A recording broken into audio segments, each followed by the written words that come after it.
Happy Valentine's, everyone. Today's subject is going to be talking about accessory frequency and workload and how it can be messing up your comp lifts. We're going to go into a quick story time.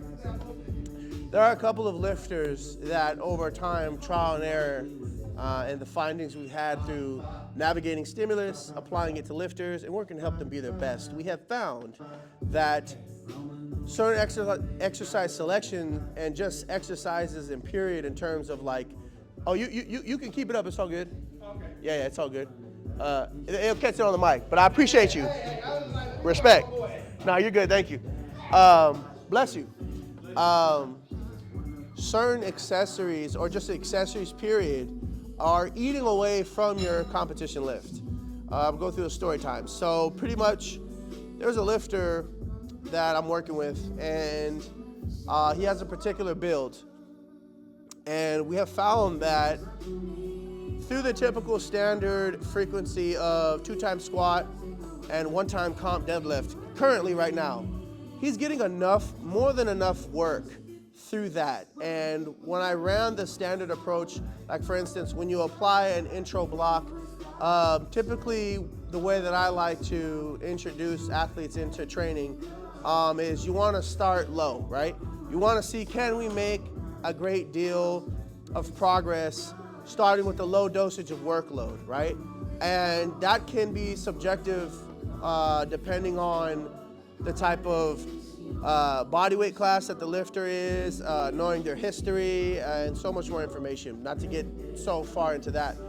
But so we found that, we were like, man, week to week, like the lifts were starting to regress, and it's coming from this lifter just being so beat up and so early in the block, like towards the midpoint of the block. We're not even getting towards like the end of week 3, right? Like at the beginning of week 3, we're already cooked. And the thought process was, traditionally, should we decrease competition lift frequency?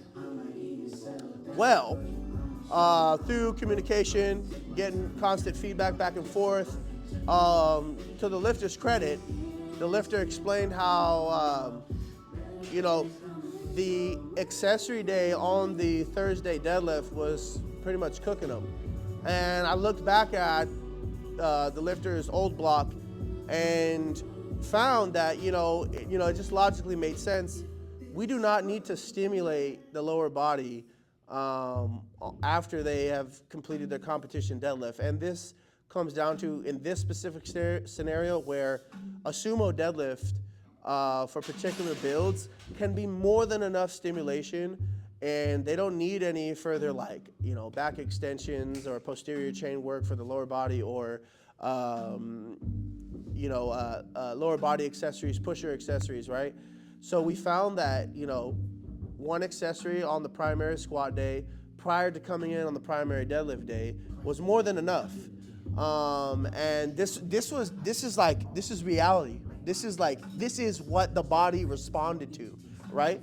I know that in powerlifting, there are ways where programming is preferred to go sub-maximal, like, DUP, sub-max training, and, pushing the accessories.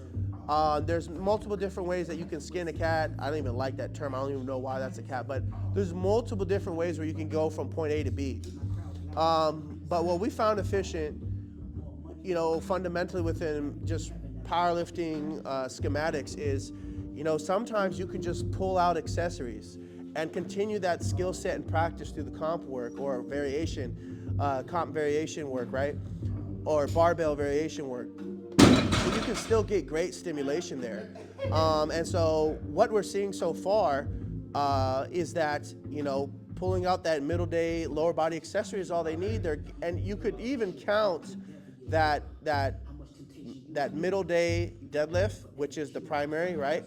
It is to be looked at as like a third squat day almost, or a third lower body day. They're going low bar squat, middle day sumo, right? Or Thursday sumo. And then Saturday is high bar, low bar, whatever, squat variation. And yeah, pulling out those accessories has shown, promise within progression of strength. You know, we pulled that out right away. We recovered the lifter, and then, you know, the deadlift day kind of sparked back up. Tomorrow is Saturday, and we're gonna get even more feedback there. But this is just like an example. Another example I can show is kind of like on bench, right? Sometimes when I would pull frequency down on bench, this has to do with particular type of limb length lifters and type of builds also on bench. But it all varies in terms of, you know, their type of build. But, you know, you got to have a keen eye to understanding that build and knowing, you know, when you need to add accessories or not, when you need to add frequency or not on the comp lift. But another, you know, quick story time was with this lifter. Probably had more like like a decent width of shoulder width, torso width, if you will, and a good range of motion on the upper body limb length, right, arm length. And we had 5 times frequency, which worked for a little bit, but it started to cook the lifter. So as I pulled the lifter down, we found, you know, coming back down to about 3 times frequency started to work well. But also on the bench accessory end, I kept in a 3-time frequency with a specific amount of close grip work and obviously dumbbell work, right? And this lifter's bench exploded when I just one day had the idea of just monitoring their bench, right? We came all the way back down from going 5 times frequency, and it worked for a period of time when they were a weaker lifter. But when they got to a certain strength threshold, they didn't need as much work. And finding where literally pulling the 3rd bench accessory movement out of the whole week as a whole, going 2 bench accessories, 3 bench comp day frequency, the bench started to explode. And this just goes to show, I mean, a lot of times it's very easy for coaches to apply more work through accessory or through comp lift frequency.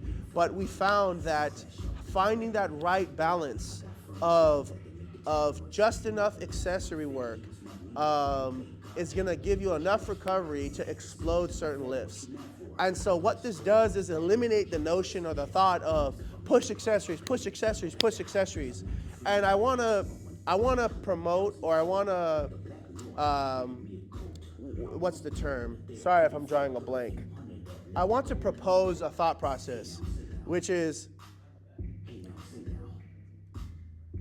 we are powerlifting, and when you think about accessories, that's bodybuilding work that should be supplementary, right? And obviously bodybuilding fundamentals helps within powerlifting, right? And this is where it comes that fusion of power building, right?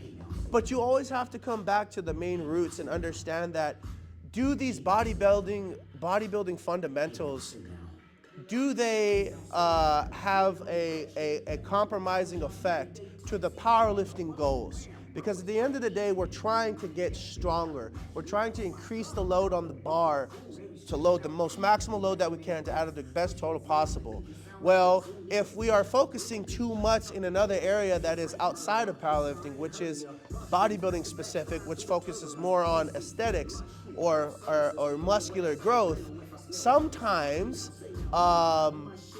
in detail, those effects can have negative effects on strength progression, fatigue, implementation, as far as like we want to implement a certain amount of fatigue to the lift. So it's just really important to understand, and I propose again that thought process of, we want to bodybuild, we want to supplement, but do those fundamentals conflict within the powerlifting goal, bottom line, right? The goal is to get stronger. So again, in short, if we're doing too much accessory work, this can bleed into your recovery, this can bleed into fatigue, it can suppress lifts, it can even regress lifts, right? Because you're just getting too beat up week to week to week. And that's really the essence, that's the key, if you will, is making sure that you have that keen eye in realizing, you know, how much work do we need to do? And in this instance, in the topic of this video is, are we doing too much accessory work? Some lifters can push more accessory work within the off season to build and create this good base, so then when you pull that off, you can then specify within comp work and really build as you get closer into season meaning you're getting closer to a meet, right?